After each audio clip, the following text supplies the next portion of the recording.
अक्कलकोट नगरीत स्वामी समर्थांचा वावर सुरू होता. दूरदूरच्या गावांतून लोक त्यांच्या दर्शनाला यायचे. कुणी आजार बरा होण्यासाठी, कुणी दुःख दूर होण्यासाठी, तर कुणी फक्त त्यांच्या चरणी बसून शांतता मिळवण्यासाठी. स्वामींनी हजारो भक्तांचे उद्धार केले होते. श्रींच्या दरबारात कोणी उपाशी परत गेला नाही, कोणी निराश झाला नाही. पण काळाचं चक्र अटळ असतं. प्रत्येक अवताराला एक वेळेनंतर आपले कार्य पूर्ण करून देह सोडावा लागतो. 1978 साल जवळ येत होतं. स्वामींनी आपल्या महाप्रस्थानाची चाहूल भक्तांना द्यायला सुरुवात केली. ते कधी सहज म्हणत, आता फार दिवस नाही रे उरले, माझं काम संपत आलं. हे ऐकून भक्त घाबरून जायचे. स्वामी, आम्हाला सोडून जाऊ नका. तुम्ही नसाल तर आम्ही कुणाकडे पाहायचं? त्यावर स्वामी नेहमी हसून म्हणायचे, मी कुठे जाणार आहे? मी तर तुमच्याच जवळ आहे.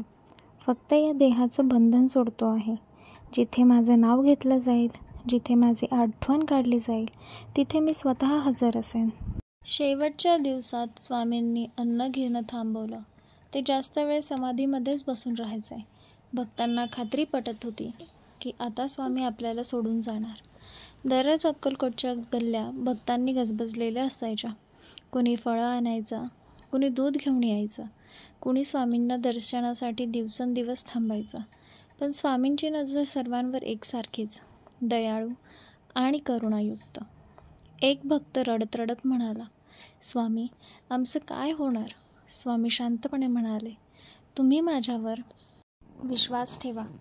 मी तुम्हाला कधीच सोडणार नाही. मी समाधीमध्ये जाऊनही तुमच्या प्रत्येकाला साथ देईल. 30 एप्रिल 1878 हा दिवस आला. तो दिवस भक्तांसाठी अगदी काळाचाच होता. आपण सगळे विचार करू शकतोच. ज्या समर्थ रोज सोबत होते, ज्यांचे सानिध्य रोज सोबत होते, ते अचानक गेल्यावरती भक्तावरती आभाळ कोसळण्यासारखा तो दिवस होता.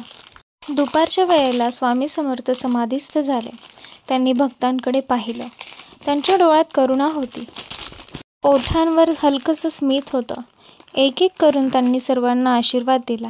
क्षणभरानंतर त्यांनी डोळे मिटले आणि देह सोडला. त्या क्षणी अक्कलकोटभर एक विचित्र शांतता पसरली. झाडांवर बसलेली पक्षीही जणू थबकले.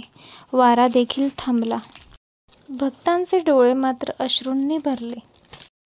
स्वामी समर्थांचा देह भक्तांनी मोठ्या श्रद्धेने उचलला. सर्वांच्या मनात एकच विचार, स्वामींनी आपल्याला सोडलं. देह ठेवण्यात आला बाळप्पा महाराजांच्या वाड्यासमोर. तेथेच भक्तांनी समाधी बांधली. आज ती समाधीच लाखो भक्तांचे श्रद्धास्थान बनली आहे. स्वामी समर्थांच्या समाधीनंतरही असंख्य भक्तांनी त्यांची कृपा अनुभवली आहे. कोणी निराशेने समाधीजवळ बसलं तर त्याला मार्ग सापडतो. कोणी आजारी पडला तर त्याचा आजार बरा होतो. कुणी संकटात अडकला तर अचानक मार्ग निघतो. समाधीजवळ आलेल्या भक्तांना आजही असं जाणवतं की स्वामी समर्थ कुठेही गेले नाहीत, ते इथेच आहेत. स्वामी समर्थांचा मृत्यू म्हणजे केवळ शरीर त्याग. त्यांचा आत्मा, त्यांची शक्ती, त्यांची करुणा हे सर्व आजही तितकंच जिवंत आहे. अक्कलकोट नगरी आजही स्वामींच्या कृपेने तेजोमय आहे. भक्तांच्या मनात एकच श्रद्धा आहे, अक्कलकोट स्वामी समर्थ महाराज की जय.